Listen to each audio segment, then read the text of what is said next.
काज सवारण हार, काज सवारण हार, चलन सार न जाननी।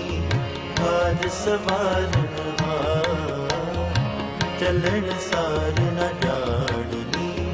काज सवारण हार, काज सवारण हार, काज सवारण हार, चलन सार न जाननी। काज सवारण हार, चलन सार न जाननी। काज सवारण हार, काज सवारण हार, काज सवारण हार।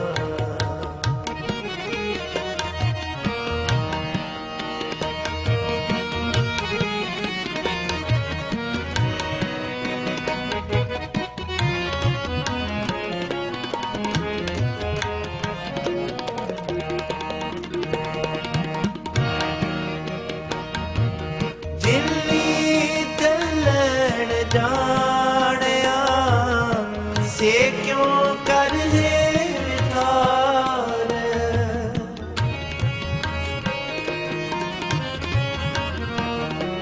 जिन्नी टलन जानिया, से क्यों कर है विधार। से क्यों कर है विधार, चलन सार न जाननी। काज सवारण हार, चलन सार न जाननी। काज सवारण। वाहिगुरु साहिब जीओ। सूही की बार महला तीजा। श्लोक महला दूजा। जिन्ने चलन जानिया, से क्यों करहैं विथार। चलन सार न जाननी। काज सवारण हार, जिन्नी चलन जानिया, से क्यों करह विथार। चलन सार ना जानने, काज सवारण हार। महला दूजा। रात कारण धन संचिया, भलके चलन होए। नानक नाल ना चलई, फिर पछुतावा होए। रात कारण धन संचिया,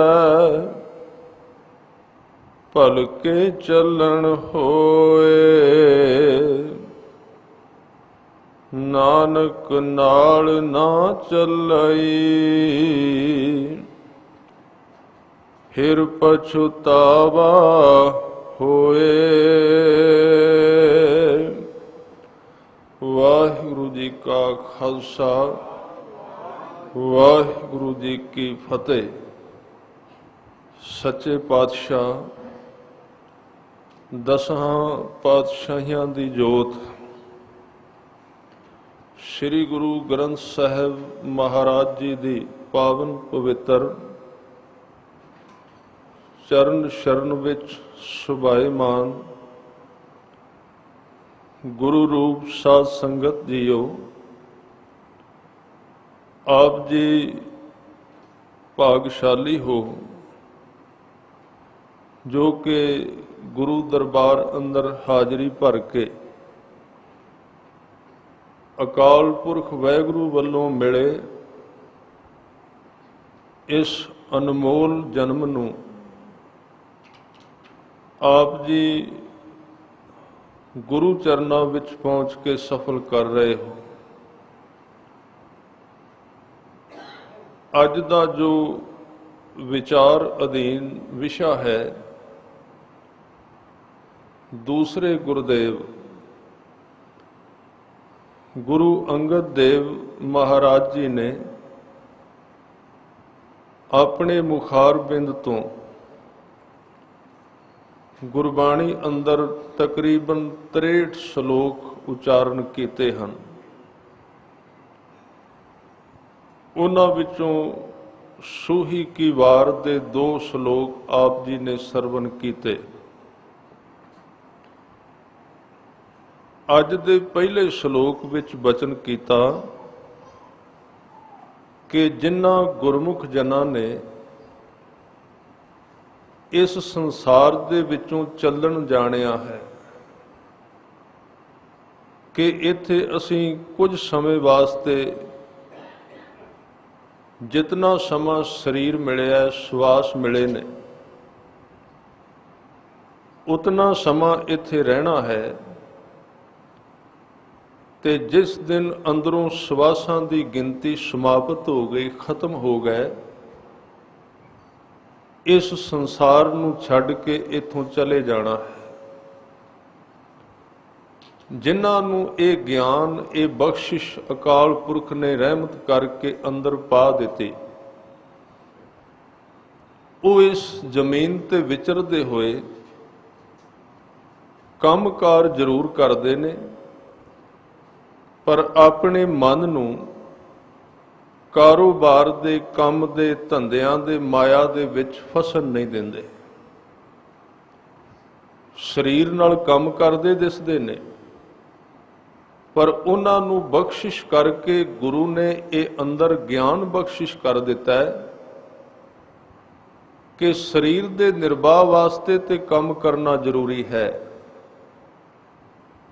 ਇਕੱਲੇ ਸਰੀਰ ਵਾਸਤੇ ਨਹੀਂ, ਆਉਣ ਵਾਲੀਆਂ ਪੀੜ੍ਹੀਆਂ ਵਾਸਤੇ ਵੀ ਪਦਾਰਥਕ ਤੌਰ ਤੇ ਵੀ ਕੁਝ ਵਿਕਾਸ ਦੀ ਜ਼ਰੂਰਤ ਹੈ। ਪਰ ਉਹਨਾਂ ਨੇ ਆਪਣੇ ਜੀਵਨ ਦੇ 2 ਹਿੱਸੇ ਕਰ ਦਿੱਤੇ। ਸਰੀਰ ਦੀ ਵਰਤੋਂ ਕਰਦੇ ਨੇ, ਮਨ ਦਾ ਕੁਝ ਹਿੱਸਾ ਸੰਸਾਰ ਵਿੱਚ ਲਾ ਦਿੰਦੇ ਨੇ, ਪਰ ਬਾਕੀ ਦੇ ਮਨ ਜਿਹਨੂੰ ਸੁਰਤ ਕਿਹਾ ਹੈ, ਉਹ ਨਿਰੰਤਰ ਅੰਦਰੋਂ ਉਹਨਾਂ ਦੀ ਵੱਖਰੀ ਰਹਿੰਦੀ ਹੈ। ਤੇ ਸਤਿਗੁਰੂ ਨੇ ਬਾਣੀ ਵਿੱਚ ਵਚਨ ਵੀ ਕੀਤੇ ਪ੍ਰਭਾਤੀ ਰਾਗ ਅੰਦਰ ਕਿ ਗੁਰਮੁਖਾਂ ਦਾ ਜਿਹੜਾ ਮਨ ਹੈ, ਉਹਨਾਂ ਦਾ ਮਨ ਜਦੋਂ ਨਾਮ ਵਿੱਚ ਰੰਗਿਆ ਜਾਂਦਾ ਹੈ ਤਾਂ ਉਹਨਾਂ ਦੇ ਮਨ ਦੇ 2 ਹਿੱਸੇ ਹੋ ਜਾਂਦੇ ਨੇ। ਇੱਕ ਹਿੱਸਾ ਸੰਸਾਰ ਦਾ ਕੰਮ ਕਰਦਾ ਹੈ ਤੇ ਸੰਸਾਰ ਦਾ ਕੰਮ ਕਰਦਿਆਂ ਹੋਇਆਂ ਵੀ ਅੱਧਾ ਮਨ ਦਾ ਹਿੱਸਾ ਸ਼ਬਦ ਵਿੱਚ ਜੁੜਿਆ ਰਹਿੰਦਾ ਹੈ।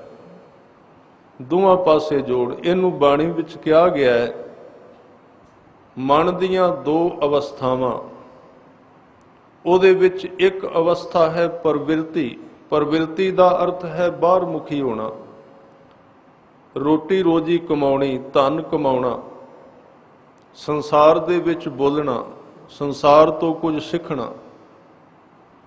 ਇਹ ਗੁਰਮੁਖ ਵਿੱਚ ਦੋਵੇਂ ਹੀ ਬਿਰਤੀਆਂ ਨੇ।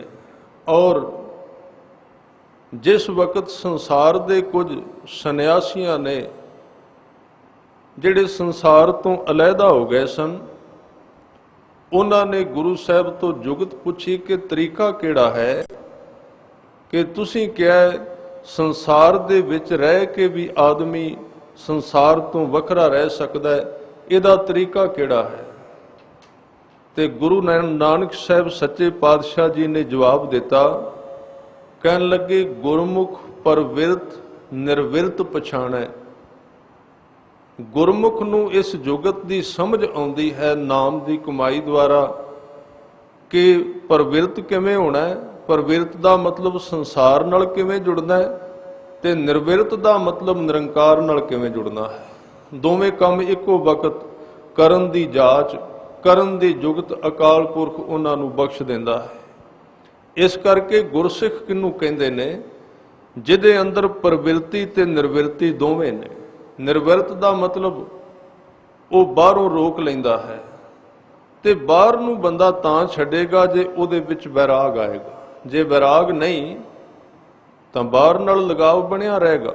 ਨਾਸ਼ਮਾਨਤਾ ਨਹੀਂ ਹੈ। ਸੰਸਾਰ ਨੂੰ ਸੱਚ ਸਮਝਿਆ ਕਿ ਇਸ ਨੇ ਸਦਾ ਕਾਇਮ ਰਹਿਣਾ ਹੈ, ਇਹਨੇ ਇਸੇ ਤਰ੍ਹਾਂ ਬਣੇ ਰਹਿਣਾ ਹੈ। ਧੰਨ ਗੁਰੂ ਅਰਜਨ ਦੇਵ ਸੱਚੇ ਪਾਤਸ਼ਾਹ ਜੀ ਨੇ ਸੁਖਮਣੀ ਸਾਹਿਬ ਵਿੱਚ ਬੰਦੇ ਦੇ ਮਨ ਦੀ ਇੱਕ ਹਾਲਤ ਦੱਸੀ ਹੈ, ਔਰ ਉਹਦੇ ਅੰਦਰ ਇਹ ਵੀ ਗਿਆਨ ਬਖਸ਼ਿਸ਼ ਕਰ ਦਿੱਤਾ ਕਿ ਬੰਦੇ ਦੇ ਵੱਸ ਦੀ ਗੱਲ ਨਹੀਂ, ਉਹ ਸੰਸਾਰ ਦੇ ਵਿੱਚੋਂ ਕਿਉਂ ਨਹੀਂ ਨਿਕਲਦਾ, ਇਹਦੇ ਕਾਰਨ ਵੀ ਦੱਸੇ ਨੇ। ਅੱਗੇ ਬਚਨ ਕਹੇ ਕਿ ਸੰਗ ਸਹਾਈ ਸੋ ਆਵੇ ਨਾ ਚੀਤ। ਮਨ ਦੀ ਫਿਤਰਤ ਹੈ, ਮਨ ਦੇ ਜਿਹੜਾ ਬਿਲਕੁਲ ਨੇੜੇ ਹੈ ਅਕਾਲ ਪੁਰਖ ਵਾਹਿਗੁਰੂ, ਉਹ ਕਦੀ ਇਹਨੂੰ ਚੇਤੇ ਨਹੀਂ ਆਉਂਦਾ। ਸੰਗ ਸਹਾਈ ਔਰ ਨਾਲ ਸਹਾਈ ਹੈ, ਔਰ ਸੱਚ ਇਹ ਹੈ ਜਦੋਂ ਰੱਬ ਨੇ ਅੰਦਰੋਂ ਆਪਣੀ ਡੋਰੀ ਖਿੱਚ ਲਈ, ਨਾ ਉੱਥੇ ਮਨ ਰਹਿੰਦਾ ਤੇ ਨਾ ਉੱਥੇ ਤਨ ਰਹਿੰਦਾ ਹੈ। ਬਣਾਇਆ ਵੀ ਰੱਬ ਨੇ, ਗੁਰੂ ਸਾਹਿਬ ਨੇ ਕਿਹਾ ਰੱਬ ਨੇ ਸਿਰਜਣਾ ਕੀਤੀ ਹੈ, ਬਣਾਇਆ ਵੀ ਉਸ ਨੇ, ਤੇ ਅੱਜ ਉਹ ਹੱਥ ਦੇ ਕੇ ਬੰਦੇ ਨੂੰ ਚਲਾ ਰਿਹਾ ਹੈ ਸ਼ਬਦ ਦੇ ਰੂਪ ਦੇ ਅੰਦਰ। ਸ਼ਬਦ ਦੇ ਨਾਲ ਜੋੜ ਪਾਇਆ ਨਾ, ਦੇਹ ਦਾ ਤੇ ਆਤਮਾ ਨੂੰ ਗੰਢਿਆ, ਦੋਵਾਂ ਨੂੰ ਬੰਨ੍ਹ ਦਿੱਤਾ ਸ਼ਬਦ ਦੇ ਨਾਲ। ਔਰ ਸਵੇਰੇ ਵੀ ਅਰਜ਼ ਕੀਤੀ ਸੀ ਕਿ ਨਾਮ ਕੇ ਧਾਰੇ ਸਗਲੇ ਜੰਤ, ਸਾਡੀ ਦੇਹ ਦਾ ਤੇ ਜਿੰਦ ਦਾ ਜਿਹੜਾ ਆਪਸ ਵਿੱਚ ਜੋੜ ਹੈ ਉਹ ਸ਼ਬਦ ਕਰਕੇ ਹੈ। ਤੇ ਜਦੋਂ ਸ਼ਬਦ ਅੰਦਰੋਂ ਪਾਸੇ ਹੋ ਗਿਆ, ਉਸੇ ਵੇਲੇ ਆਤਮਾ ਤੇ ਸਰੀਰ ਨੇ ਖਿਲਰ ਜਾਣਾ ਹੈ। ਆਤਮਾ ਵੱਖਰੀ, ਸਰੀਰ ਵੱਖਰਾ ਹੋ ਗਿਆ। ਤਾਂ ਜਿਨ੍ਹਾਂ ਦੇ ਅੰਦਰ ਮੈਂ ਬੇਨਤੀ ਕਰ ਰਿਹਾ ਸੀ, ਸ਼ਬਦ, ਨਾਮ, ਪਰਮਾਤਮਾ, ਗੁਰੂ ਬੰਦੇ ਦੇ ਬਿਲਕੁਲ ਨੇੜੇ ਹੈ, ਸੰਸਾਰ ਬੰਦੇ ਤੋਂ ਬੜੀ ਦੂਰ ਹੈ। ਸਾਹਿਬ ਨੇ ਬਚਨ ਕੀਤੇ, ਸੰਗ ਸਹਾਈ ਤੇਰੇ ਨਾਲ ਖੜਾ ਹੋਇਆ, ਤੇਰੇ ਹੱਥਾਂ ਨੂੰ ਚਲਾ ਰਿਹਾ ਹੈ, ਤੇਰੀਆਂ ਅੱਖਾਂ ਨੂੰ ਚਲਾ ਰਿਹਾ ਹੈ, ਤੇਰੀ ਜ਼ੁਬਾਨ ਨੂੰ ਚਲਾ ਰਿਹਾ ਹੈ, ਤੇਰੇ ਪੈਰਾਂ ਨੂੰ ਚਲਾ ਰਿਹਾ। ਵੇਖ ਥੋੜਾ ਜਿਹਾ ਅੰਦਰ ਝਾਤੀ ਮਾਰ ਕੇ ਕਿੰਨੇ ਨੇੜੇ ਹੈ। ਜੇ ਉਹ ਨਾ ਹੋਵੇ, ਹੱਥ ਨਹੀਂ ਉੱਠੇਗਾ ਉੱਪਰ, ਜ਼ੁਬਾਨ ਨਹੀਂ ਬੋਲੇਗੀ। ਧੰਨ ਗੁਰੂ ਰਾਮਦਾਸ ਜੀ ਨੇ ਬਚਨ ਵੀ ਕੀਤੇ ਕਿ ਜਬ ਆਪਣੀ ਜੋਤ ਤੂੰ ਖਿੰਚੈ ਸੁਆਮੀ, ਤਬ ਕੋਈ ਕਰੋ ਦਿਖਾ ਵਖਿਆਨਾ। ਅੰਦਰੋਂ ਜਿੱਦਣ ਤੂੰ ਜੋਤ ਦੇ ਅਰਥ ਨੇ ਸ਼ਬਦ ਕੱਢ ਲਿਆ, ਫਿਰ ਕੋਈ ਕੰਮ ਕਰਕੇ ਦਿਖਾਏ, ਕੋਈ ਕਾਰਜ ਨਹੀਂ। ਤਾਂ ਇੱਥੇ ਇੱਕ ਬੇਨਤੀ ਕਰਨੀ ਚਾਹੁੰਦਾ, ਆਮ ਤੌਰ ਤੇ ਬੰਦੇ ਦੀ ਰੁਚੀ ਪਦਾਰਥਵਾਦੀ ਹੈ, ਉਹਨੂੰ ਤਰਜੀਹ ਦਿੰਦਾ ਹੈ, ਧਰਮ ਦੂਜੇ ਨੰਬਰ ਤੇ ਹੈ। ਪਰ ਸਚਾਈ ਇਹ ਹੈ ਕਿ ਸਰੀਰ ਦੇ ਜਿੰਨੇ ਭੋਗ ਨੇ ਆਤਮਾ ਕਰਕੇ ਨੇ, ਸ਼ਬਦ ਕਰਕੇ ਨੇ। ਜਿੱਦਣ ਅੰਦਰੋਂ ਨਾਮ ਨਿਕਲ ਗਿਆ, ਸ਼ਬਦ ਨਿਕਲ ਗਿਆ, ਸਰੀਰ ਦੇ ਭੋਗ ਵੀ ਨਾਲ ਹੀ ਮਰ ਗਏ।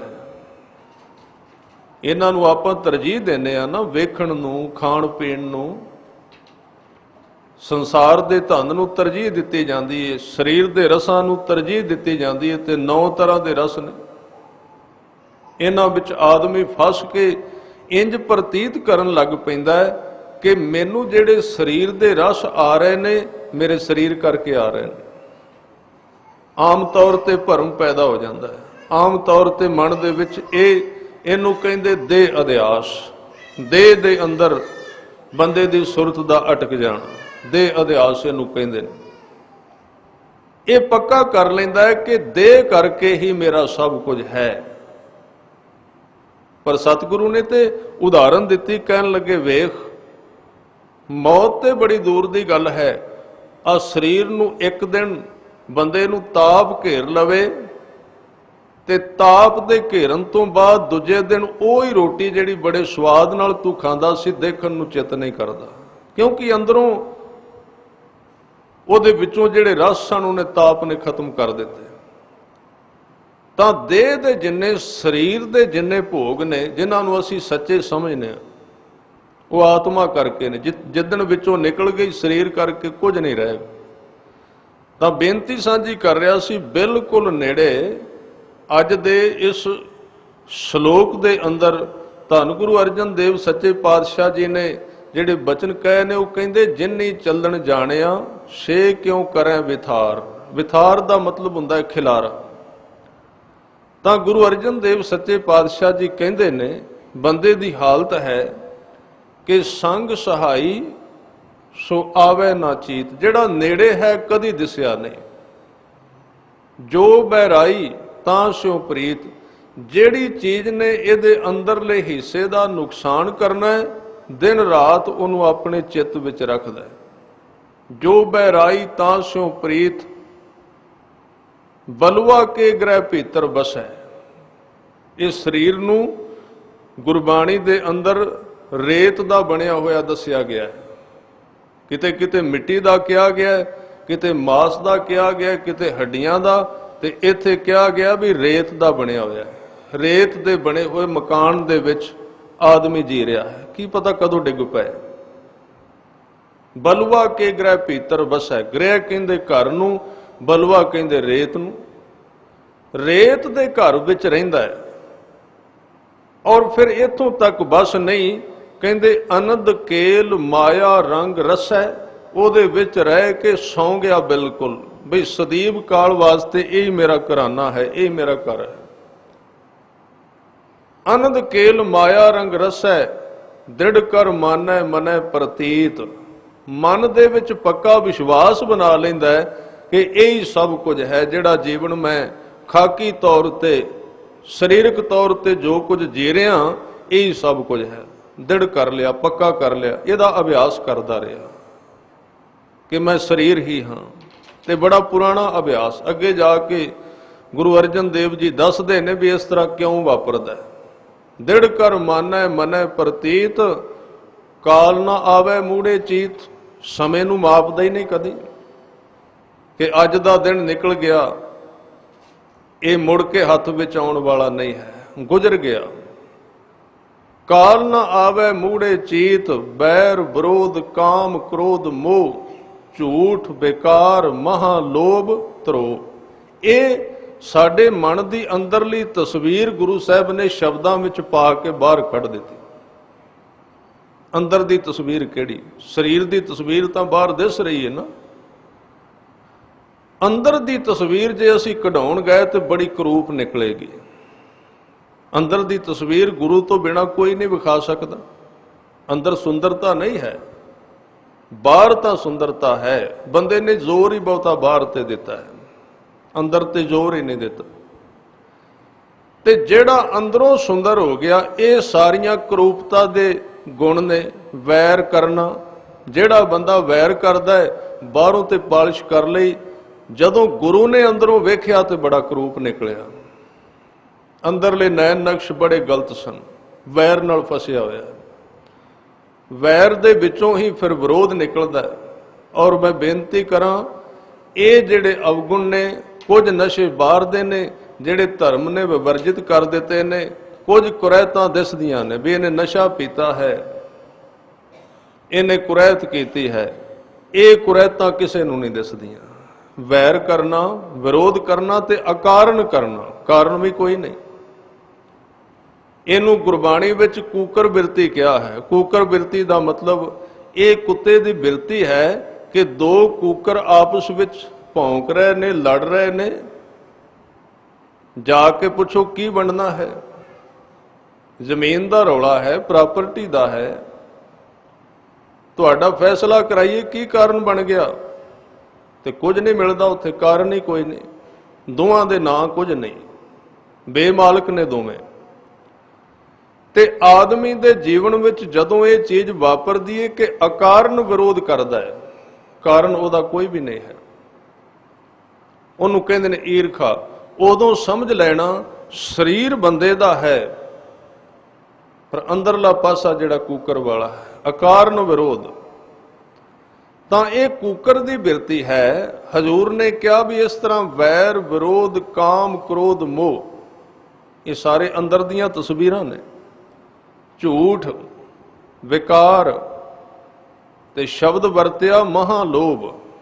ਵੈਸੇ ਤਾਂ ਲੋਭ ਬੰਦੇ ਦੇ ਸਰੀਰ ਦੇ ਵਿੱਚ ਰਹਿੰਦਾ ਹੀ ਹੈ, ਕਈ ਤਰ੍ਹਾਂ ਦਾ ਲੋਭ ਹੈ। ਪਰ ਇਹਨੂੰ ਕਿਹਾ ਵੀ ਮਹਾਲੋਭ ਧਰੋ, ਤੇ ਧਰੋ ਦਾ ਮਤਲਬ ਹੈ ਧੋਖਾ। ਅੰਦਰ ਦੀਆਂ ਤਸਵੀਰਾਂ ਨੇ ਸਾਰੀਆਂ, ਧੋਖਾ ਦੇਣਾ ਕਿਸੇ ਨੂੰ। ਔਰ ਇੱਥੇ ਬੇਨਤੀ ਕਰਾਂ, ਇਹਦੇ ਵਿੱਚੋਂ ਜਿਹੜੇ 6-7 ਅਵਗੁਣ ਗਿਣੇ ਨੇ ਨਾ, ਇਹਨਾਂ ਵਿੱਚੋਂ ਬਹੁਤੇ ਅਵਗੁਣ ਜਿਹੜੇ ਧਾਰਮਿਕ ਜਗਤ ਨਾਲ ਸੰਬੰਧਿਤ ਨੇ, ਸੰਸਾਰ ਨਾਲ ਨਹੀਂ। ਧਾਰਮਿਕ ਜਗਤ ਨਾਲ ਵੈਰ ਵੀ, ਧਾਰਮਿਕ ਜਗਤ ਨਾਲ ਸੰਬੰਧਿਤ ਤੇ ਵਿਰੋਧ ਵੀ ਇਹਦੇ ਵਿੱਚ ਹੀ। ਔਰ ਆ ਜਿਹੜਾ ਅਵਗੁਣ ਹੈ ਧਰੋ, ਇਹ ਸਭ ਤੋਂ ਖਤਰਨਾਕ ਹੈ। ਧਰੋ ਦਾ ਮਤਲਬ ਹੈ ਬੰਦੇ ਨਾਲ ਬਾਹਰੋਂ ਮਿੱਠਾ ਬੋਲਣਾ ਤੇ ਸਮੇਂ ਦੀ ਉਡੀਕ ਰੱਖਣੀ ਵੀ ਕਦੋਂ ਮੇਰੇ ਹੱਥ ਵਿੱਚ ਆਏਗਾ ਤੇ ਇਹਦਾ ਨੁਕਸਾਨ ਕਦੋਂ ਕਰਨਾ ਹੈ। ਇਹਨੂੰ ਕਹਿੰਦੇ ਧਰੋ ਕਰਨਾ। ਬੜੇ ਭੈੜੇ ਅਵਗੁਣ ਨੇ। ਕਾਮ ਕ੍ਰੋਧ ਵੈਰ ਵਿਰੋਧ ਮਹਾਲੋਭ ਧਰੋ, ਇਆਹੂ ਜੁਗਤ ਵਿਹਾਨੇ ਕਈ ਜਨਮ। ਇਹਨਾਂ ਦੇ ਨਾਲ ਰਹਿੰਦਿਆਂ ਅਵਗੁਣਾਂ ਦੇ ਸਾਨੂੰ ਕਈ ਜਨਮ ਲੰਘ ਗਏ ਨੇ। ਹੁਣ ਅੰਦਰੋਂ ਛੁੱਟਣ ਕਿਵੇਂ? ਕਈ ਜਨਮਾਂ ਦਾ ਅਭਿਆਸ। ਵੈਰ ਤੇ ਕਈ ਜਨਮਾਂ ਦਾ ਕੀਤਾ, ਨਾਮ ਤੇ ਅੱਧਾ ਘੰਟਾ ਜਪਿਆ, ਉਹ ਕੰਮ ਕਿਵੇਂ ਕਰੇ? ਉਹ ਤੇ ਕਈ ਜਨਮ ਨਾਲ ਰਹੇ ਨੇ। ਤਾਂ ਉੱਥੇ ਫਿਰ ਕੀ ਕਰੇ ਆਦਮੀ? ਕਿਉਂਕਿ ਜਿੰਨਾ ਚਿਰ ਜਾਂ ਤੇ ਤਾਂ ਕੱਟਿਆ ਜਾਏਗਾ ਕਿ ਜਿੰਨਾ ਚਿਰ ਬੰਦੇ ਨੇ ਧੋਖਾ ਦਿੱਤਾ ਹੈ ਉਹਨਾਂ ਚਿਰ ਬੰਦਾ ਨਾਮ ਜਪੇ, ਤੇ ਉਹਦੇ ਵਿੱਚ ਫਿਰ ਧੋਖਾ ਦੇ ਦਿੰਦਾ ਹੈ। ਉਹ ਜਪਿਆ ਹੋਇਆ ਨਾਮ ਫਿਰ ਖਤਮ ਹੋ ਜਾਂਦਾ ਹੈ। ਤਾਂ ਆਦਮੀ ਕੀ ਕਰੇ? ਜਿੰਨਾ ਚਿਰ ਉਹ ਵਿਕਾਰੀ ਰਿਹਾ ਹੈ ਉਤਨਾ ਸਮਾਂ ਨਾਮ ਜਪੇ। ਤਾਂ ਇਹ ਤਾਂ ਜਿਹੜਾ ਮਸਲਾ ਬਹੁਤ ਲੰਬਾ ਹੋ ਜਾਏਗਾ, ਆਦਮੀ ਇਹਨੂੰ ਕਰ ਨਹੀਂ ਸਕੇਗਾ। ਤਾਂ ਇਸ ਨੂੰ ਹੱਲ ਕਰਨ ਵਾਸਤੇ ਫਿਰ ਗੁਰੂ ਸਾਹਿਬ ਨੇ ਇੱਕ ਤਰੀਕਾ ਦੱਸਿਆ ਕਿ ਤੂੰ ਗੁਰੂ ਕੋਲ ਚਲਾ ਜਾ, ਆਪਣਾ ਆਪਾ ਗੁਰੂ ਨੂੰ ਸੌਂਪ ਦੇ, ਫਿਰ ਤੈਨੂੰ ਓਨੀ ਦੇਰ ਨਹੀਂ ਲੱਗੇਗੀ। ਗੁਰੂ ਕੋਲ ਜਾਣ ਦਾ ਮਤਲਬ ਹੀ ਇਹ ਹੈ ਜਿੱਥੇ ਦੇਰ ਨਹੀਂ ਲੱਗਦੀ। ਬੜੇ ਲੰਮੇ ਕੁਕਰਮ ਕੀਤੇ ਨੇ, ਬੜੇ ਲੰਮੇ ਪਾਪ ਕੀਤੇ ਨੇ, ਤੇ ਬੜੀ ਦੇਰ ਲੱਗ ਜਾਏਗੀ। ਆਦਮੀ ਆਪ ਤੇ ਇਹਨਾਂ ਗੰਢਾਂ ਨੂੰ ਖੋਲ ਹੀ ਨਹੀਂ ਸਕਦਾ। ਇਸ ਕਰਕੇ ਸ਼ਬਦ ਵਰਤਿਆ ਗੁਰੂ ਨਾਨਕ ਸਾਹਿਬ ਨੇ। ਉਹ ਕਹਿੰਦੇ ਨੇ ਮੈਂ ਆਪਣੇ ਗੁਰੂ ਤੋਂ ਬਲਿਹਾਰ ਹਾਂ, ਆਪਣੇ ਗੁਰੂ ਤੋਂ ਵਾਰੀ ਜਾਣਾ। ਕਿਉਂ? ਬਲਿਹਾਰੀ ਗੁਰ ਆਪਣੇ ਦਿਉਹਾੜੀ ਸਦਵਾਰ। ਸਿੱਖ ਦਾ ਨਾਮ ਜਪਣਾ ਗੁਰੂ ਤੋਂ ਬਲਿਹਾਰ ਜਾਈ ਜਾਣਾ ਹੀ ਹੁੰਦਾ ਹੈ, ਵਾਰ-ਵਾਰ ਸਦਕੇ ਜਾਈ ਜਾਣਾ। ਦਿਹਾੜੀ ਦਾ ਮਤਲਬ ਦਿਹਾੜੀ ਵਿੱਚ, ਸਦਵਾਰ ਦਾ ਮਤਲਬ ਹਜ਼ਾਰਾਂ ਵਾਰੀ, 100 ਵਾਰੀ। ਇਹਨਾਂ ਗੁਰੂ ਤੋਂ ਬਲਿਹਾਰ ਕਿਉਂ ਜਾ ਰਹੇ ਹੋ? ਕਿਉਂਕਿ ਜਿਨ ਮਾਨਸ ਤੇ ਦੇਵਤੇ ਕੀਏ ਕਰਤ ਨਾ ਲਾਗੀ ਬਾਰ। ਬਾਰ ਦਾ ਮਤਲਬ ਦੇਰ ਨਹੀਂ ਲੱਗੇ। ਜੇ ਤੇ ਅਵਗੁਣ ਵੇਖੇ ਸਨ ਤੇ ਕਈ ਸਾਲਾਂ ਦੇ ਬੜੇ ਲੰਮੇ ਸਨ। ਤਾਂ ਸੋਚਿਆ ਵੀ ਉਹਨੇ ਸਾਲ ਧਰਮ ਕਮਾਵਾਂਗੇ ਜਿੰਨੇ ਸਾਲ ਪਾਪ ਕੀਤੇ। ਤਾਂ ਗੱਲ ਬਹੁਤ ਔਖੀ ਲੱਗੀ, ਪਰ ਤਰੀਕਾ ਨਵਾਂ ਦੱਸ ਦਿੱਤਾ ਗੁਰੂ ਸਾਹਿਬ ਨੇ, ਬਹੁਤ ਸੋਹਣਾ।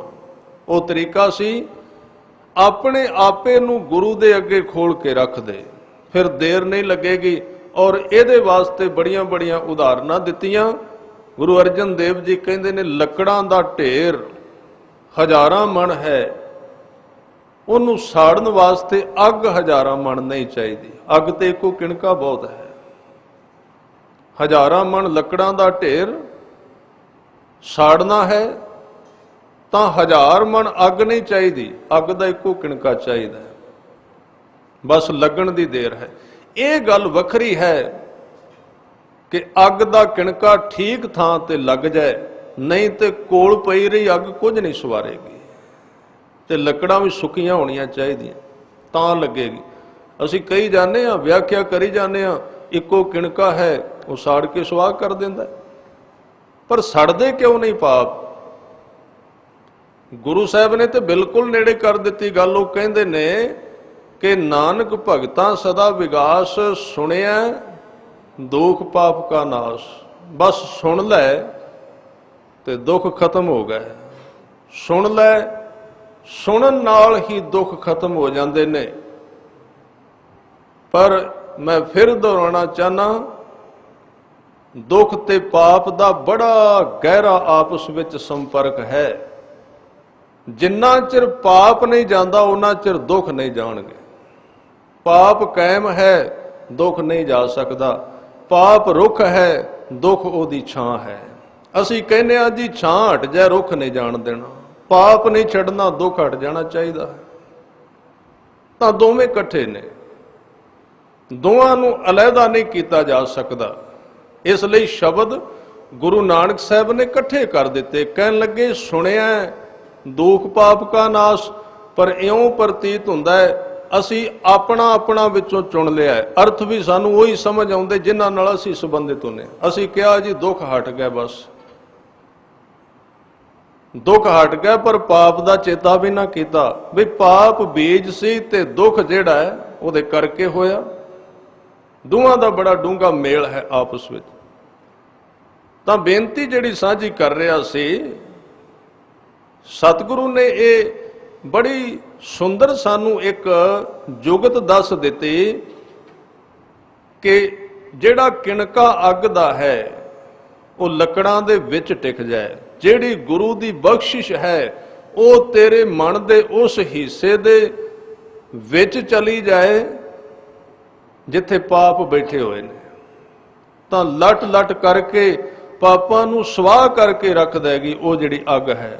ਤੇ ਗੁਰੂ ਅਰਜਨ ਦੇਵ ਜੀ ਨੇ ਬਚਨ ਕੀਤੇ, ਕਹਿੰਦੇ ਘੋਰ ਦੁਖਿਆਂ, ਬੰਦੇ ਦੀ ਜ਼ਿੰਦਗੀ ਵਿੱਚ ਦੁੱਖ ਹੋਣ ਤੇ ਬੜੇ ਘੋਰ, ਘੋਰ ਦਾ ਮਤਲਬ ਜਿਵੇਂ ਸੰਘਣਾ ਬੱਦਲ ਹੁੰਦਾ ਹੈ। ਘੋਰ ਦੁਖਿਆਂ ਅਨੇਕ ਹੱਤਿਆਂ, ਹੱਤਿਆਵਾਂ ਵੀ ਬੜੀਆਂ ਕੀਤੀਆਂ ਨੇ। ਹੁਣ ਅਸੀਂ ਕਵਾਂਗੇ ਅਸੀਂ ਤੇ ਹੱਤਿਆ ਕੀਤੀ ਹੋਈ ਨਹੀਂ। ਅੱਜ ਕੱਲ ਜੇ ਸਰਵੇਖਣ ਕੀਤਾ ਜਾਏ ਤਾਂ ਪਹਿਲਾਂ ਤੇ ਹਥਿਆਰੇ ਫੜੇ ਜਾਂਦੇ ਸਨ, ਅੱਜ ਹਥਿਆਰੇ ਫੜੇ ਨਹੀਂ ਜਾਂਦੇ। ਅਸੀਂ ਕਹਿੰਦੇ ਆ ਨਾ ਅਸੀਂ ਕਿਹੜਾ ਹੱਤਿਆ ਕੀਤੀ। ਗੁਰੂ ਅਰਜਨ ਦੇਵ ਜੀ ਕਹਿੰਦੇ ਹੱਤਿਆ ਮਿਟ ਸਕਦੀ ਹੈ, ਹੱਤਿਆ ਬਾਹਰ ਨਹੀਂ ਕੀਤੀ, ਹੱਤਿਆ ਅੰਦਰ ਹੀ ਕਰ ਦਿੱਤੀ, ਹੱਤਿਆ ਪੇਟ ਵਿੱਚ ਹੀ ਕਰ ਦਿੱਤੀ।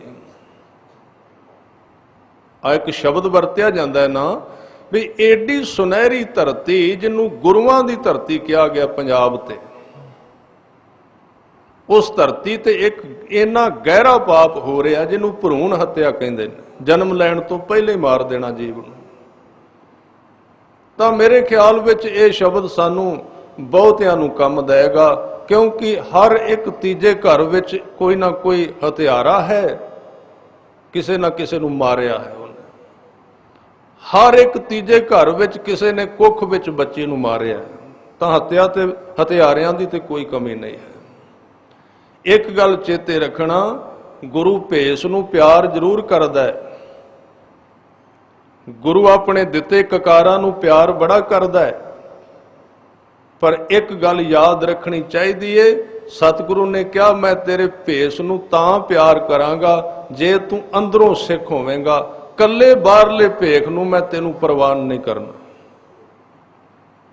ਗੁਰੂ ਗੋਬਿੰਦ ਸਿੰਘ ਨੇ ਤੇ ਇਹ ਕਿਹਾ ਸੀ ਕਿ ਕੁੜੀ ਮਾਰ ਦੇ ਨਾਲ ਮੇਲ ਵੀ ਨਹੀਂ ਕਰਨਾ, ਮਿਲ ਕੇ ਨਹੀਂ ਚੱਲਣਾ ਉਹਦੇ ਨਾਲ, ਉਹਦੇ ਨਾਲੋਂ ਰੋਟੀ ਤੇ ਬੇਟੀ ਦੀ ਸਾਂਝ ਖਤਮ ਕਰ ਦੇਣੀ ਹੈ।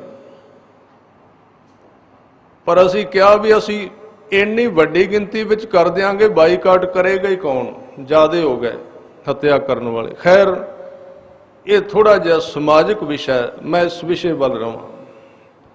ਤਾਂ ਅਨੇਕ ਹੱਤਿਆਂ ਜਨਮ ਦਾਰਿਦ੍ਰੰ ਮਹਾ ਵਿਖਿਆਦੰ, ਇਹ ਸਾਰੇ ਅਵਗੁਣ ਨੇ। ਤਾਂ ਗੁਰੂ ਅਰਜਨ ਦੇਵ ਜੀ ਕਹਿੰਦੇ ਕਿ ਮਿਟੰਤ ਸਗਲ, ਇਹ ਸਾਰੇ ਮਿਟ ਸਕਦੇ ਨੇ, ਅੱਜ ਵੀ ਪਰਤ ਜਾ। ਧੰਨ ਗੁਰੂ ਗ੍ਰੰਥ ਸਾਹਿਬ ਐਸੇ ਗੁਰੂ ਨੇ ਜਿਹੜੇ ਬੰਦੇ ਨੂੰ ਮੌਤ ਤੋਂ 1 ਘੰਟਾ ਵੀ ਪਹਿਲਾਂ ਬਚਾਉਣ ਦੀ ਜ਼ਰੂਰਤ ਰੱਖਦੇ ਨੇ। 1 ਘੰਟਾ ਪਹਿਲਾਂ ਮਰਨ ਤੋਂ, ਘੰਟਾ ਵੀ ਮੈਂ ਲੰਬਾ ਕਹਿ ਰਿਹਾ। ਬੰਦੇ ਦੀ ਮੌਤ ਆਉਂਦੀ ਹੋਵੇ ਤੇ 1 ਘੰਟਾ ਪਹਿਲਾਂ ਗੁਰੂ ਨੂੰ ਆਪਣਾ ਆਪਾ ਸਮਰਪਿਤ ਕਰ ਦੇ, ਨਹੀਂ ਸਮਾਂ ਲੱਗੇਗਾ। ਕੱਲ ਮੈਂ ਇੱਕ ਕੀਰਤਨ ਵਿੱਚ ਸ਼ਬਦ ਸੁਣ ਰਿਹਾ ਸੀ, ਗੁਰੂ ਤੇਗ ਬਹਾਦਰ ਸਾਹਿਬ ਜੀ ਦੀ ਬਾਣੀ। ਜਦੋਂ ਸੁਣਿਆ ਮਨ ਵਿੱਚ ਆਇਆ ਕਿ ਸਤਿਗੁਰੂ ਬੜੇ ਦਿਆਲੂ, ਬਹੁਤ ਜ਼ਿਆਦਾ, ਕੋਈ ਅੰਤ ਨਹੀਂ। ਔਰ ਉਹ ਸ਼ਬਦ ਦੇ ਅਰਥ ਸਨ, ਵਿਗਾੜ ਕੇ ਤੇ ਬੜਾ ਕੁਝ ਮੇਰੇ ਕੋਲ ਆ ਗਿਆ, ਗਵਾ ਕੇ ਤੂੰ ਬੜਾ ਕੁਝ ਮੇਰੇ ਕੋਲ ਆਇਆ, ਪਰ ਚੱਲ ਅਜੇ ਵੀ ਕੁਝ ਨਹੀਂ ਵਿਗੜਿਆ। ਜੇ ਅੱਜ ਹੀ ਆ ਗਿਆ, ਅਜੇ ਵੀ ਤੇਰਾ ਕੁਝ ਨਹੀਂ ਵਿਗੜਿਆ। बहुत कुछ गवा के आए हैं, पर ਇਹ ਵਿਗਾੜ ਤੇਰਾ ਤਾਂ ਠੀਕ ਹੋਏਗਾ ਜੇ ਤੂੰ ਪ੍ਰਭੂ ਦੇ ਗੁਣ ਗਾਏਗਾ। ਅਜ ਹੂੰ ਕਛ ਬਿਗੜਿਓ ਨਹੀਂ, ਅਜੇ ਤੇਰਾ ਕੁਝ ਨਹੀਂ ਵਿਗੜਿਆ, ਮਰਨ ਤੱਕ ਵੀ ਤੇਰਾ ਕੁਝ ਨਹੀਂ ਵਿਗੜਿਆ। ਤਾਂ ਜਿਹੜੀ ਧਾਰਨਾ ਸੀ ਕਿ ਹਜੂਰ ਸਾਹਿਬ ਬੰਦੇ ਨੂੰ, ਸਿੱਖ ਨੂੰ 60 ਸਾਲ ਤੱਕ ਕਹਿੰਦੇ ਨੇ ਗੁਰੂ ਗੋਬਿੰਦ ਸਿੰਘ ਉਡੀਕਦੇ ਨੇ, ਇਹ ਸਿਰਫ ਤੇ ਸਿਰਫ ਬੰਦੇ ਦੇ ਅੰਦਰ ਨੂੰ ਚੋਟ ਲਾਉਣ ਵਾਸਤੇ ਸੀ। ਨਹੀਂ ਤੇ ਗੁਰੂ ਗੋਬਿੰਦ ਸਿੰਘ ਕੱਲੇ ਹਜੂਰ ਸਾਹਿਬ ਵਿੱਚ ਨਹੀਂ, ਬਸ ਸਿੱਖ ਨਹੀਂ ਮਿਲਦਾ, ਗੁਰੂ ਗੋਬਿੰਦ ਸਿੰਘ ਤੇ ਸਾਰਿਆਂ ਥਾਵਾਂ ਤੇ ਹੈ। ਉਹ ਤਾਂ ਇੱਥੇ ਵੀ ਆਉਣ ਨੂੰ ਤਿਆਰ ਹੈ, ਕੋਈ ਦੇਰ ਨਹੀਂ ਲੱਗੇਗੀ।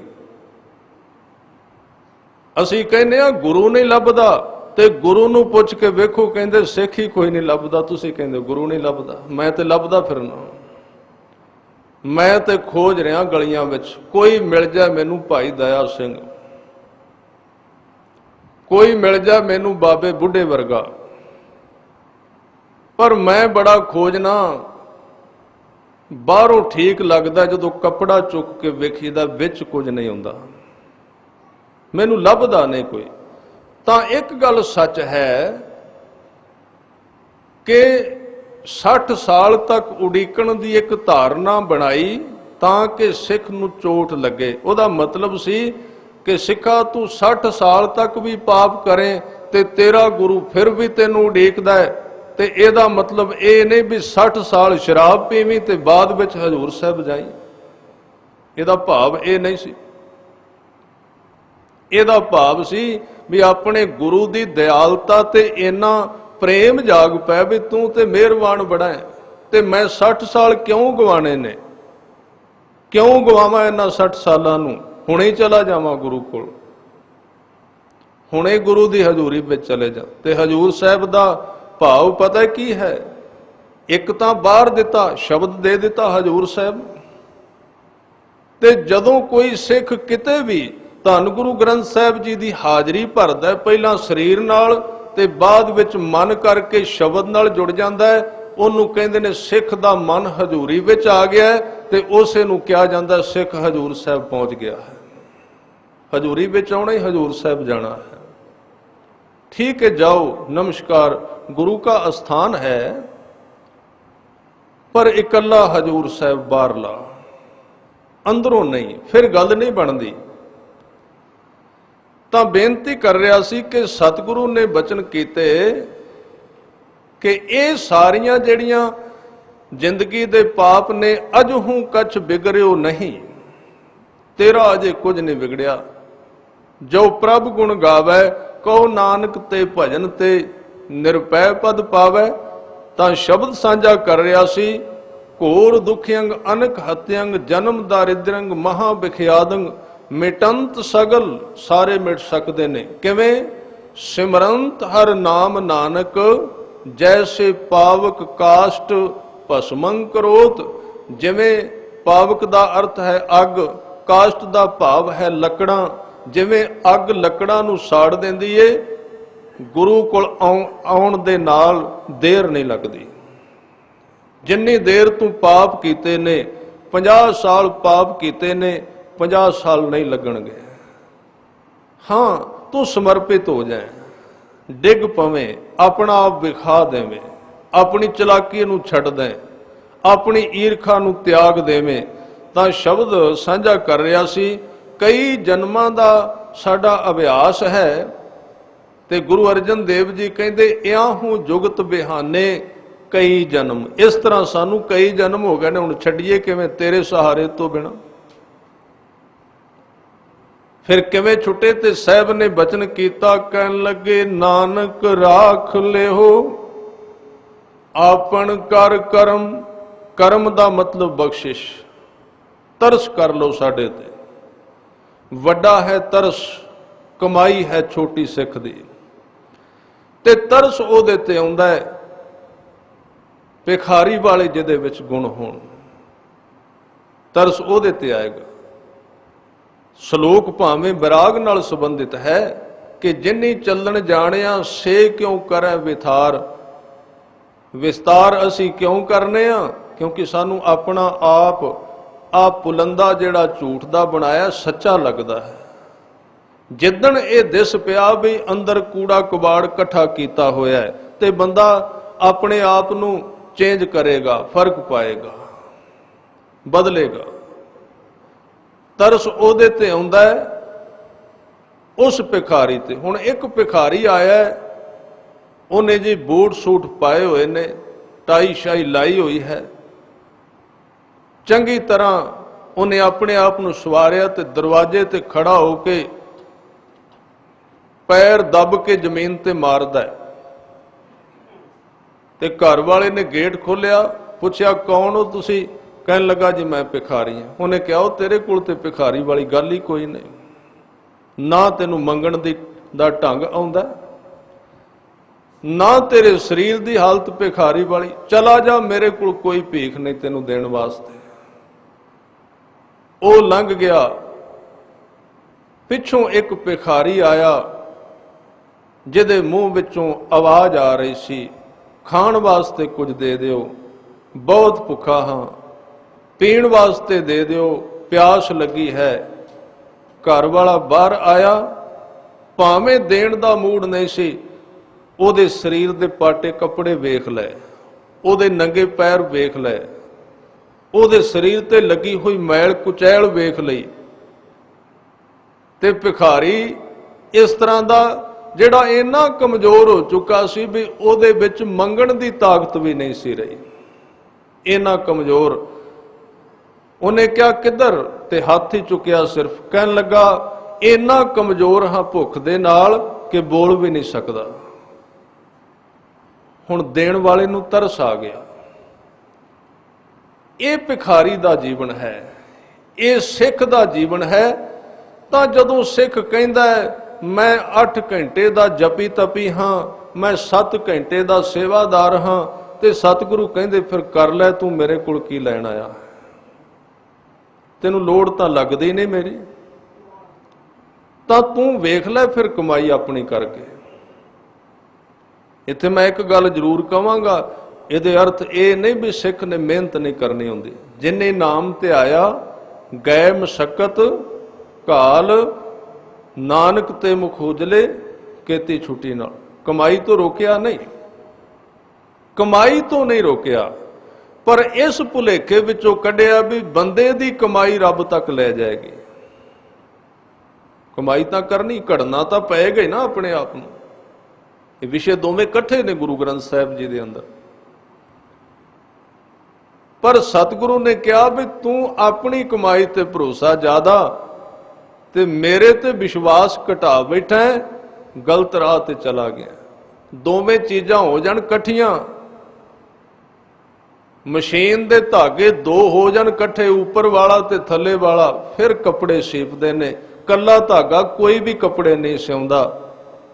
ਨਾ ਤੇ ਸਿੱਧਾ ਗੁਰੂ ਨੇ, ਇਹ ਮੈਂ ਸ਼ਬਦ ਕਹਿਣ ਤੋਂ ਬਹੁਤ ਝਕਣਾ, ਕਿਉਂਕਿ ਕਰ ਸਕਦਾ ਹੈ, ਕਰ ਸਕਦਾ ਸਿੱਧਾ ਵੀ, ਪਰ ਬੜਾ ਘੱਟ। ਉਹਦੇ ਪਿੱਛੇ ਕੋਈ ਨਾ ਕੋਈ ਕਾਰਨ ਹੁੰਦੇ ਨੇ।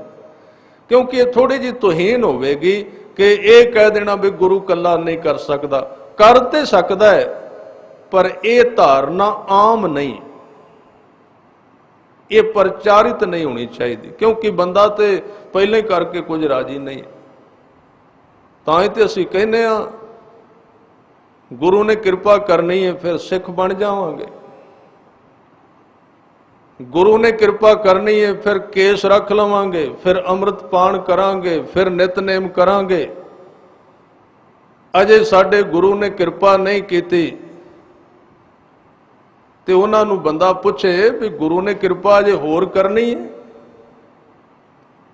4 ਹੀ ਸਨ ਬੱਚੇ, 4 ਮਰਵਾ ਦਿੱਤੇ, 5ਵਾਂ ਹੈ ਕੋਈ ਹੋਰ? 4 ਸ਼ਹੀਦ ਕਰਵਾ ਦਿੱਤੇ।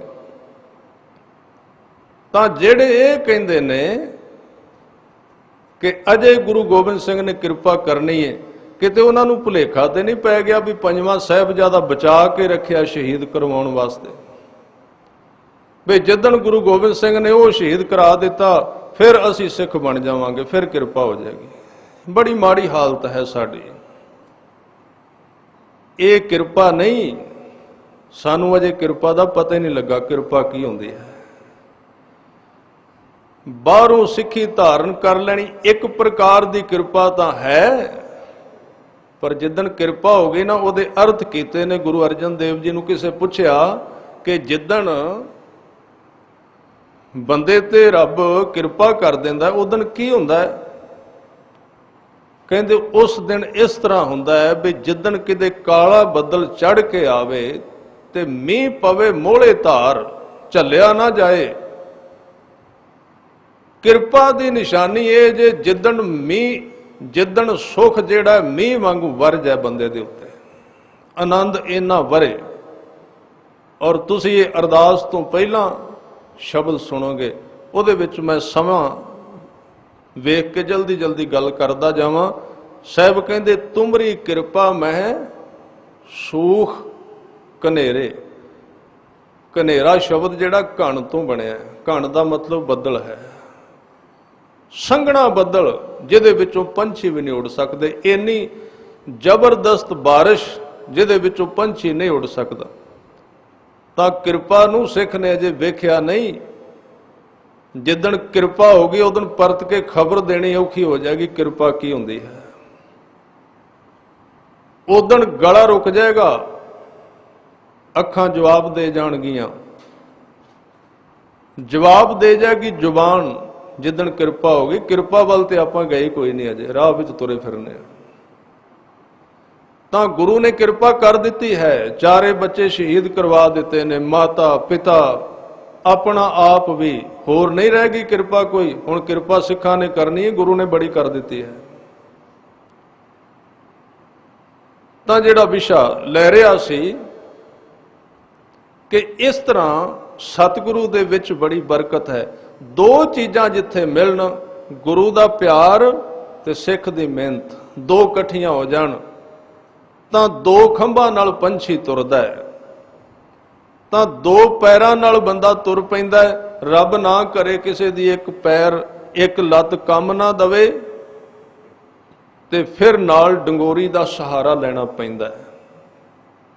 ਤਾਂ ਸਿੱਖ ਦੀ ਕੱਲੀ ਕਮਾਈ, ਸਿੱਖ ਦਾ ਕੱਲਾ ਗਿਆਨ ਤੇ ਇੱਕ ਲੱਤ ਵਰਗਾ ਹੈ। ਕਿੰਨਾ ਕੁ ਤੁਰੋਗੇ? 2-4 ਹੜੱਪੇ ਮਾਰ ਕੇ ਤੁਰ ਲੈਣਾ, ਇਸ ਤੋਂ ਵੱਧ ਨਹੀਂ ਹੈ।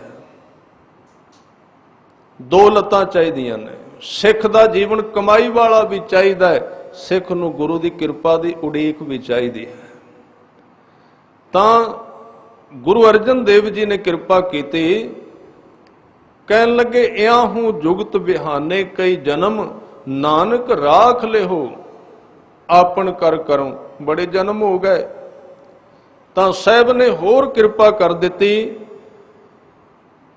ਜਿੱਥੇ ਅੱਜ ਗੁਰੂ ਸਾਹਿਬ ਨੇ ਕਿਹਾ ਜਿਨ੍ਹਾਂ ਨੇ ਚੱਲਣ ਜਾਣ ਲਿਆ ਸੰਸਾਰ ਤੋਂ, ਉਹ ਖਿਲਾਰੇ ਨਹੀਂ ਪਾਉਂਦੇ। ਜਿੰਨੀ ਚੱਲਣ ਜਾਣਿਆ ਸੇ ਕਿਉਂ ਕਰੈ ਵਿਥਾਰ।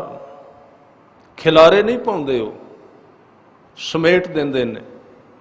ਜਿਨ੍ਹਾਂ ਨੇ ਚੱਲਣ ਨੂੰ ਸਮਝ ਲਿਆ ਹੈ, ਤਾਂ ਇਹ ਇੱਕ ਮੈਂ ਦੋ ਗੱਲਾਂ ਸਾਂਝੀਆਂ ਕਰਾਂਗਾ ਇਸ ਸ਼ਲੋਕ ਨੂੰ ਸਮਝਣ ਵਾਸਤੇ।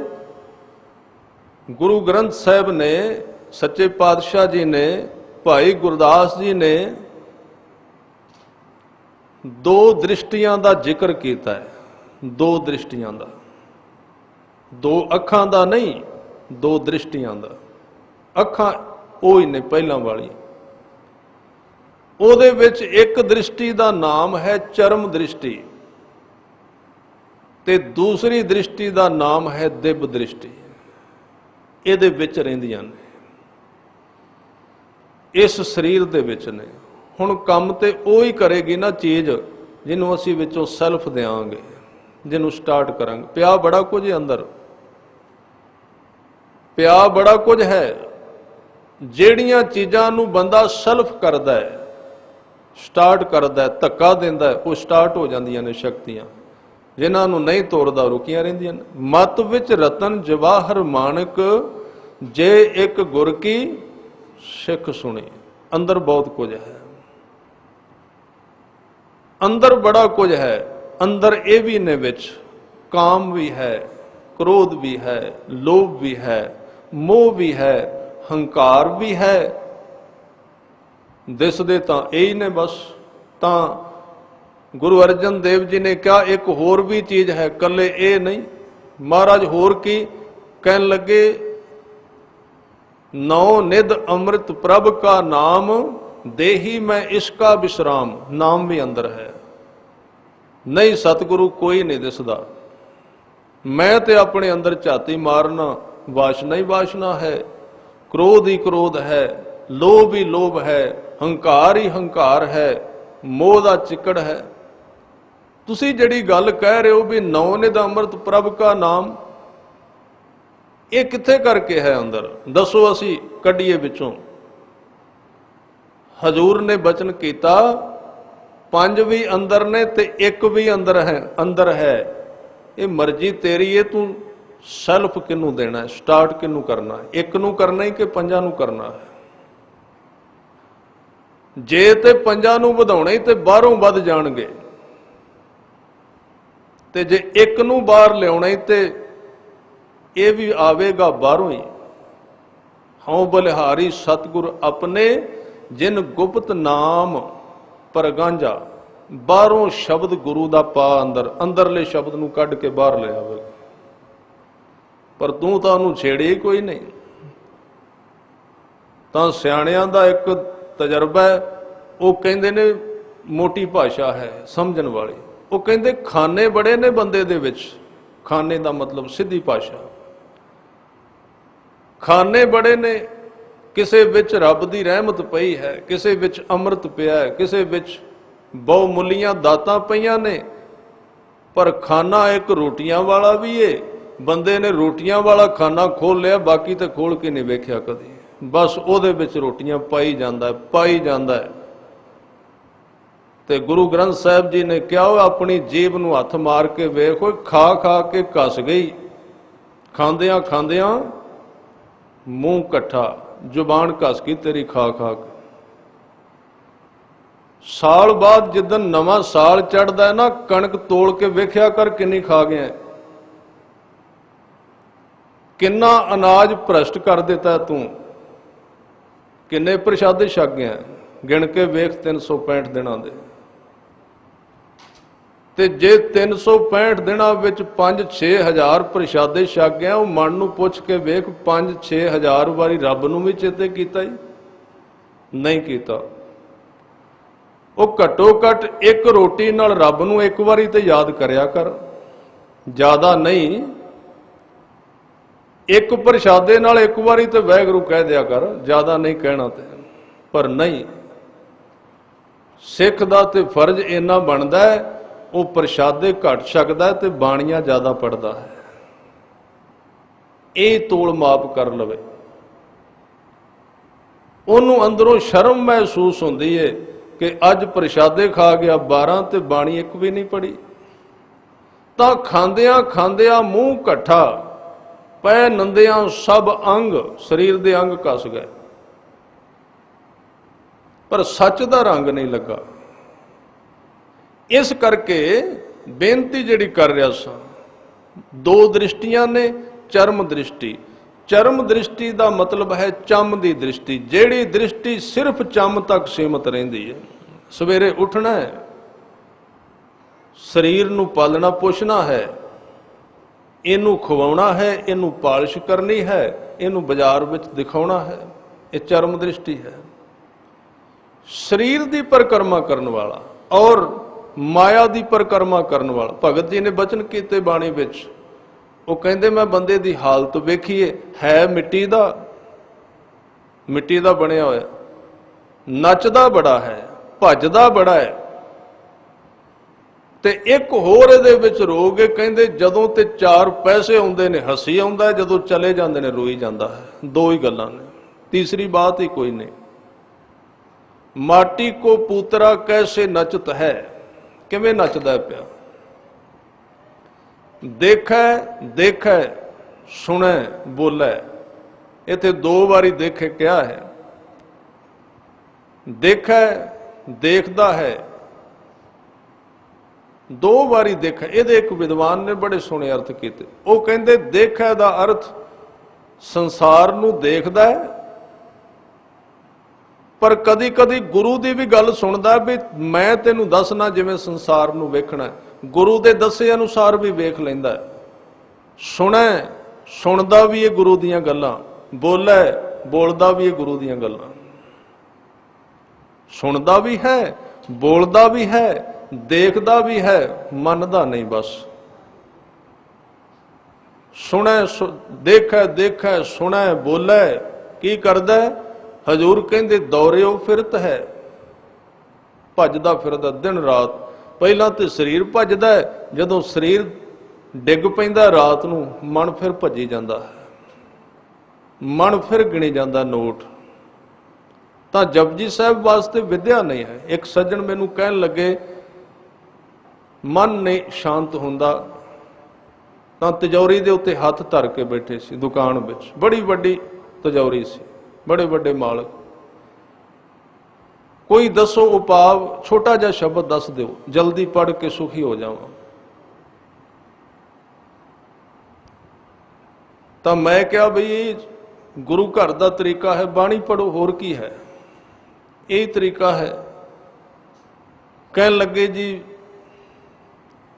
ਇਹਨਾਂ ਕਿੱਥੇ ਸਾਨੂੰ ਪੜ੍ਹੇ ਨਹੀਂ, ਅਸੀਂ ਵਿਦਿਆ ਨਹੀਂ ਆਉਂਦੀ, ਪੰਜਾਬੀ ਨਹੀਂ ਆਉਂਦੀ, ਪੜ੍ਹਾਈ ਨਹੀਂ ਆਉਂਦੀ। ਤਾਂ ਇੰਨੇ ਚਿਰ ਨੂੰ ਇੱਕ ਸੱਜਣ ਮਾਇਆ ਦੇਣ ਵਾਸਤੇ ਆ ਗਿਆ, ਕਿਸੇ ਨੇ 10,000 ਰੁਪਈਆ ਦੇਣਾ ਸੀ, ਉਹ ਗੱਠੀ ਸੀ, ਬਸ ਝੱਟ ਉਹਨੂੰ ਖੋਲਿਆ, ਧੜਾ ਧੜ ਗਿਣ ਦਿੱਤਾ।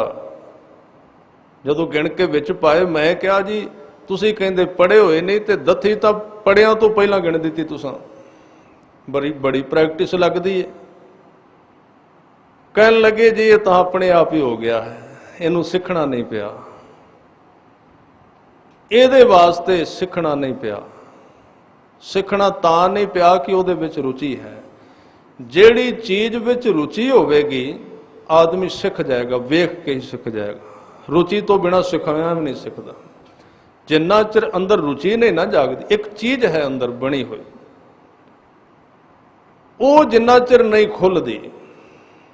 ਔਰ ਅੱਗੇ ਸ਼ਲੋਕ ਆਉਣਗੇ, ਬੱਧਾ ਚੱਟੀ ਜੋ ਭਰੈ, ਨਾ ਗੁਣ ਨਾ ਉਪਕਾਰ, ਨਾ ਉਹਨੇ ਆਪਣਾ ਕੋਈ ਸਵਾਰਨਾ ਨਾ ਕਿਸੇ ਦਾ। ਤਾਂ ਕਹਿਣ ਲੱਗੇ ਜੀ ਇਹ ਤਾਂ ਆਪਣੇ ਆਪ ਆ ਗਿਆ, ਉਹ ਨਹੀਂ ਆਉਂਦਾ। ਮੈਂ ਕਿਹਾ ਉਹ ਆਵੇਗਾ ਤਾਂ ਜਾਨ ਛੁੱਟਣੀ ਹੈ, ਜੋ ਮਰਜ਼ੀ ਕਰ ਲਓ, ਉਹਨੂੰ ਪੜ੍ਹਨਾ ਹੀ ਪਏਗਾ, ਕੋਈ ਤਰੀਕਾ ਨਹੀਂ, ਜੋ ਮਰਜ਼ੀ ਕਰ ਲਓ। ਤਾਂ ਦੋ ਤਰ੍ਹਾਂ ਦੀਆਂ ਦ੍ਰਿਸ਼ਟੀਆਂ ਨੇ। ਚਰਮ ਦ੍ਰਿਸ਼ਟੀ, ਜਿਉਂ-ਜਿਉਂ ਜਿਨ੍ਹਾਂ ਨੇ ਨਾਮ ਦਾ ਅਭਿਆਸ ਕੀਤਾ, ਸ਼ਬਦ ਨਾਲ ਗੁਰੂ ਕਿਰਪਾ ਦੁਆਰਾ ਸੁਰਤ ਜੋੜ ਲਈ, ਤੇ ਸ਼ਬਦ ਨੇ ਇੱਕ ਕੰਮ ਕਰਨਾ ਸ਼ੁਰੂ ਕਰ ਦਿੱਤਾ। ਸ਼ਬਦ ਇੱਕ ਐਸੀ ਸ਼ਕਤੀ ਹੈ ਜੋ ਜੀਵਨ ਦੇ ਵਿੱਚ ਹਰ ਇੱਕ ਚੀਜ਼ ਨੂੰ ਠੀਕ ਥਾਂ ਤੇ ਸਿੰਬਲ ਕਰ ਦਿੰਦਾ ਹੈ। ਜੀਵਨ ਦੀਆਂ ਸ਼ਕਤੀਆਂ, ਸਰੀਰ ਦੇ ਅੰਦਰ ਜਿੰਨੀਆਂ ਸ਼ਕਤੀਆਂ ਨੇ ਉਹਨਾਂ ਨੂੰ ਥਾਂ ਥਾਈਂ ਸੈੱਟ ਕਰ ਦਿੰਦਾ ਹੈ। ਜਿਹੜੀ ਉਹਨਾਂ ਦੀ ਥਾਂ ਬਣੀ ਹੈ, ਨਾਮ ਉਸ ਨੂੰ ਕਹਿੰਦੇ ਨੇ। ਤਾਂ ਨਾਮ ਨੇ ਆਪਣਾ ਕੰਮ ਕੀਤਾ, ਤਾਂ ਨਾਮ ਨੇ ਸਰੀਰ ਵਿੱਚੋਂ ਸੁਰਤ ਖਿੱਚ ਲਈ, ਜਿਹੜੀ ਖਿਲਰੀ ਹੋਈ ਹੈ ਇਕੱਠੀ ਕਰ ਦਿੱਤੀ, ਇਕਾਗਰ ਕਰ ਦਿੱਤੀ। ਤਾਂ ਜਦੋਂ ਸੁਰਤ ਇਕਾਗਰ ਹੋਈ ਤਾਂ ਉਸ ਵੇਲੇ ਇੱਕ ਘਟਨਾ ਵਾਪਰੀ ਕਿ ਚਰਮ ਦ੍ਰਿਸ਼ਟੀ ਬੰਦ ਹੋ ਗਈ, ਜਿਹੜੀ ਪਹਿਲੀ ਦ੍ਰਿਸ਼ਟੀ ਸੀ, ਤੇ ਦਿਵ ਦ੍ਰਿਸ਼ਟੀ ਖੁੱਲ ਗਈ, ਨਜ਼ਰ ਬਦਲ ਗਈ। ਅੱਖਾਂ ਉਹੀ ਨੇ। ਮਜਬੂਰੀ ਹੈ ਧਾਰਮਿਕ ਬੰਦਿਆਂ ਦੀ ਕਿ ਬਦਲ ਜਾਂਦਾ ਸਾਰਾ ਕੁਝ, ਅੰਗ ਉਹ ਹੀ ਰਹਿਣਗੇ, ਅੱਖਾਂ ਨਹੀਂ ਬਦਲਣੀਆਂ, ਵਿਚਲੀ ਚੀਜ਼ ਬਦਲ ਗਈ। ਕੰਨ ਨਹੀਂ ਬਦਲਣਗੇ, ਕੰਨਾਂ ਦੇ ਵਿੱਚ ਵਾਲੀ ਚੀਜ਼ ਬਦਲ ਗਈ। ਜ਼ੁਬਾਨ ਉਹ ਹੀ ਰਹਿਣੀ ਹੈ, ਜ਼ੁਬਾਨ ਵਾਲੇ ਸ਼ਬਦਾਂ ਦੀ ਤਸੀਰ ਤਬਦੀਲ ਹੋ ਗਈ, ਬਦਲ ਗਿਆ। ਹੱਥ ਉਹ ਹੀ ਰਹਿਣਗੇ, ਹੱਥਾਂ ਦੀ ਤਸੀਰ, ਹੱਥਾਂ ਦੀਆਂ ਤਰੰਗਾਂ ਬਦਲ ਜਾਣਗੀਆਂ। ਤਾਂ ਉਹਨੂੰ ਕਹਿੰਦੇ ਗੁਰਮਤ ਦੇ ਅੰਦਰ ਵੀ ਚਰਮ ਦ੍ਰਿਸ਼ਟ ਬੰਦ ਹੋ ਗਈ, ਦਿਵ ਦ੍ਰਿਸ਼ਟੀ ਖੁੱਲ ਗਈ, ਤੇ ਦਿਵ ਦ੍ਰਿਸ਼ਟੀ ਖੁੱਲਦਿਆਂ ਸਾਰ ਆਦਮੀ ਦੇ ਜੀਵਨ ਵਿੱਚ ਇੱਕ ਬੜਾ ਵੱਡਾ ਬਦਲਾਵ ਆਉਂਦਾ, ਉਹਨੂੰ ਕਹਿੰਦੇ ਨੇ ਵਿਰਾਗ। ਹੁਣ ਇਸ ਤੁਕ ਦੇ ਆਪਾਂ ਨੇੜੇ ਅਰਥ ਕਰਨੇ ਨੇ। ਵਿਰਾਗ ਦੇ ਅਰਥ ਨੇ ਜਦੋਂ ਸੰਸਾਰ ਨੂੰ ਛੱਡਣਾ ਨਹੀਂ ਪੈਂਦਾ, ਉਹ ਹੱਥੋਂ ਡਿੱਗ ਪੈਂਦਾ, ਉਹਨੂੰ ਕਹਿੰਦੇ ਵਿਰਾਗ। ਪਹਿਲਾਂ ਪਹਿਲਾਂ ਉਹਨੂੰ ਛੱਡਣਾ ਪੈਂਦਾ ਹੈ, ਪ੍ਰੈਸ਼ਰ ਦੇਣਾ ਪੈਂਦਾ। ਪਹਿਲਾਂ ਨਹੀਂ ਸਿੱਧਾ ਵਿਰਾਗ ਹੋਵੇਗਾ, ਜਾਂ ਤੇ ਅਭਿਆਸ ਹੀ ਇੰਨਾ ਹੋਵੇ। ਤਾਂ ਜਿੱਦਣ ਅਭਿਆਸ ਵੱਧ ਗਿਆ ਤੇ ਬੰਦੇ ਦੀ ਅੰਤਰ ਸਥਿਤੀ ਜਿਹੜੀ ਹੈ, ਢੰਗ ਹੈ ਜਿਹੜਾ ਜੀਵਨ ਦਾ, ਇੰਨਾ ਚੇਂਜ ਹੋ ਜਾਂਦਾ, ਬਦਲ ਜਾਂਦਾ ਹੈ ਕਿ ਉਹਦੇ ਹੱਥਾਂ ਵਿੱਚੋਂ ਸੰਸਾਰ ਛੁੱਟਣ ਲੱਗਦਾ ਹੈ, ਡਿੱਗਣ ਲੱਗ ਪੈਂਦਾ। ਕਾਮ ਡਿੱਗ ਪਿਆ, ਕ੍ਰੋਧ ਡਿੱਗ ਪਿਆ, ਹੰਕਾਰ ਡਿੱਗ ਪਿਆ, ਈਰਖਾ ਡਿੱਗ ਪਈ, ਗਵਾਚ ਜਾਂਦੀਆਂ ਨੇ। ਇਹਦੇ ਮੈਂ ਜੋ ਹੋਰ ਅਰਥ ਕਰਾਂ ਵਿਰਾਗ ਦੇ ਤਾਂ ਇਹ ਹੋਣਗੇ, ਜਿਵੇਂ ਤੁਸੀਂ ਘਰੋਂ ਆਏ ਹੋ ਤਾਂ ਰਾਹ ਵਿੱਚ ਪਰਸ ਗਵਾਚ ਗਿਆ, ਡਿੱਗ ਪਿਆ ਜੇਬ ਵਿੱਚ, ਪਤਾ ਨਹੀਂ ਲੱਗਾ ਕਦੋਂ ਡਿੱਗਾ ਸੀ। ਔਰ ਗੁਰੂ ਅਮਰਦਾਸ ਜੀ ਨੇ ਸ਼ਬਦ ਵੀ ਵਰਤ ਲਿਆ ਵਿੱਚ, ਸਾਚ ਨਾਮ ਆਧਾਰ ਮੇਰਾ, ਜਿਨ ਭੁੱਖਾਂ ਸਭ ਗਵਾਈਆਂ। ਗਵਾਈਆਂ ਦਾ ਅਰਥ ਗਵਾਚ ਗਈਆਂ, ਛੱਡੀਆਂ ਨਹੀਂ। ਛੱਡਣ ਵਿੱਚ ਤੇ ਗਵਾਚਣ ਵਿੱਚ ਬੜਾ ਫਰਕ ਹੈ। ਛੱਡਣਾ ਹੋਰ ਹੈ, ਗਵਾਚਣਾ ਹੋਰ ਹੈ। ਗਵਾਚਣ ਦਾ ਮਤਲਬ ਬਾਹਰ ਬਾਅਦ ਵਿੱਚ ਹੱਥ ਮਾਰਿਆ ਜੇਬ ਨੂੰ, ਪਰਸ ਕਿੱਧਰ ਗਿਆ, ਹੱਥਾਂ ਪੈਰਾਂ ਦੀ ਪੈ ਗਈ, ਕਿਤੇ ਗਵਾਚ ਗਿਆ ਰਾਹ ਵਿੱਚ। ਤਾਂ ਜਦੋਂ ਗੁਰੂ ਦੀ ਕਿਰਪਾ ਵਾਪਰਦੀ ਹੈ ਨਾ, ਵਿਰਾਗ ਆਉਂਦਾ ਹੈ ਤੇ ਬੰਦਾ ਆਪਣੇ ਜੀਵਨ ਵਿੱਚੋਂ ਹੱਥ ਮਾਰ ਕੇ ਵੇਖਦਾ ਉਹ ਚੀਜ਼ਾਂ ਕਿੱਧਰ ਗਈਆਂ, ਸਾਰਾ ਲੱਭ ਲਿਆ ਅੰਦਰੋਂ। ਅੰਦਰੋਂ ਨਹੀਂ ਲੱਭਦੀ ਸ਼ੈ ਮੰਗਣ ਵਾਲੀ, ਖਤਮ ਹੋ ਗਿਆ ਲੋਭ। ਤਾਂ ਭਾਈ ਮੰਝ ਨੂੰ ਗੁਰੂ ਅਰਜਨ ਦੇਵ ਜੀ ਨੇ ਕਿਹਾ ਸੀ, ਜਦੋਂ ਖੂਹ ਵਿੱਚੋਂ ਕੱਢਿਆ, ਕੁਝ ਮੰਗ ਲੈ। ਚੁੱਪ ਕਰ ਰਹੇ, ਕਿੰਨਾ ਚਿਰ ਚੁੱਪ ਕੀਤੇ ਰਹੇ, ਅੰਦਰ ਵੇਖਦੇ ਰਹੇ।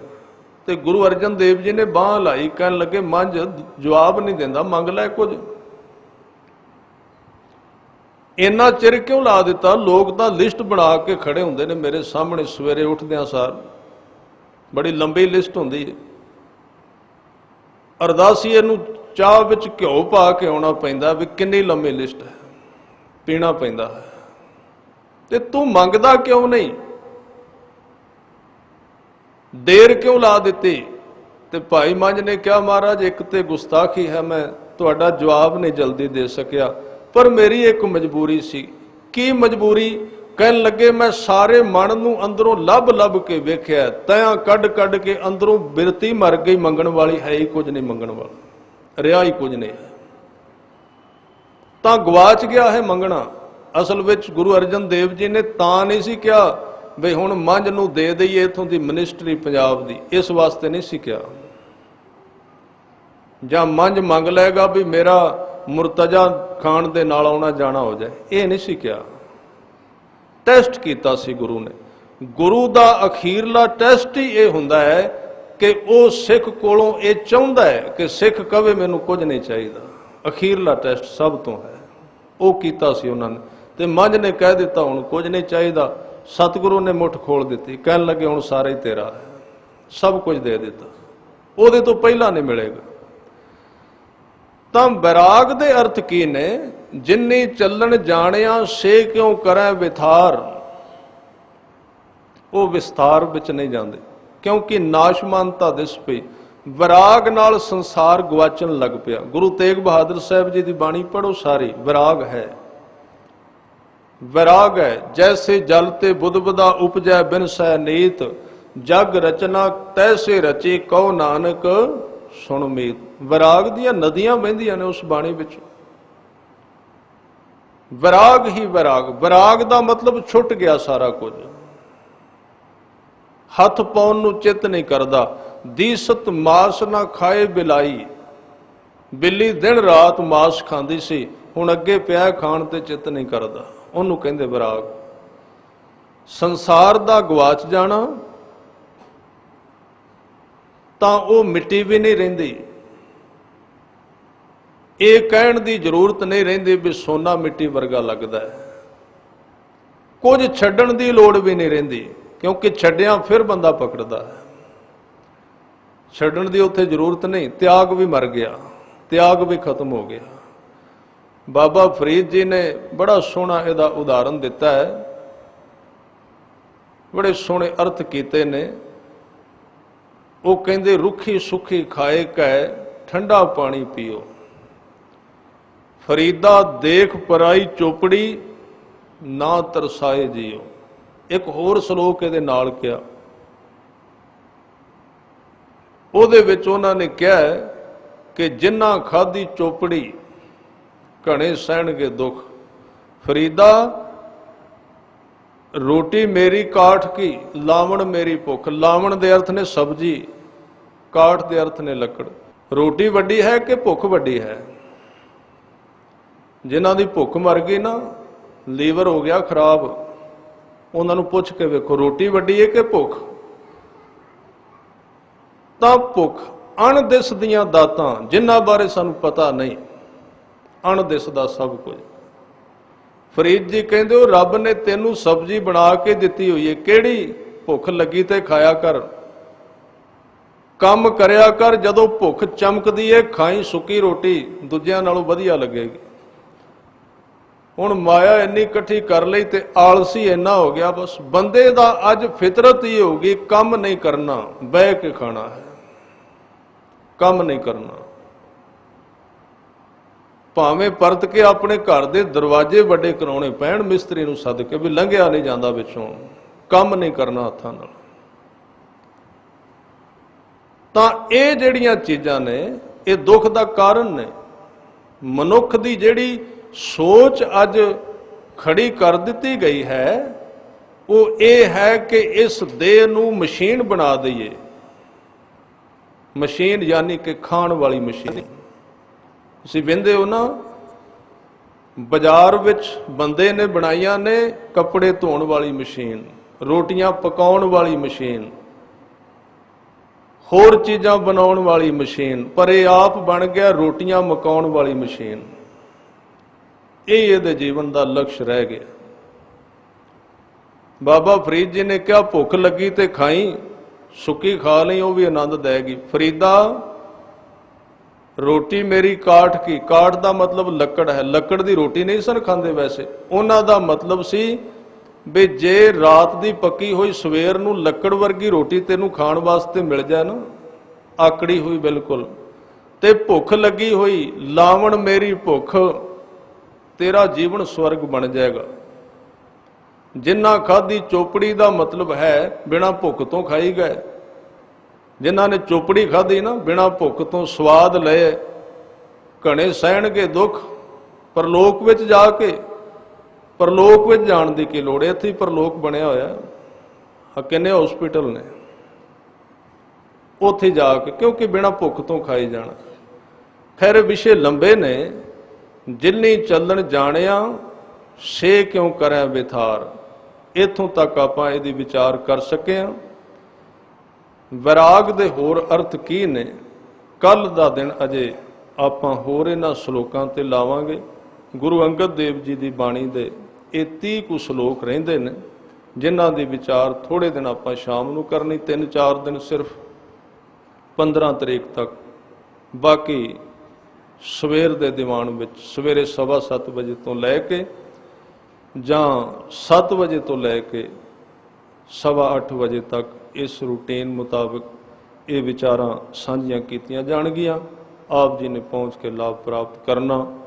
इन्नियां बेनतियां हुण आप जी ने प्रवान कर लैणियां। होईयां भुल्लां चुकां दी खिमा करनी।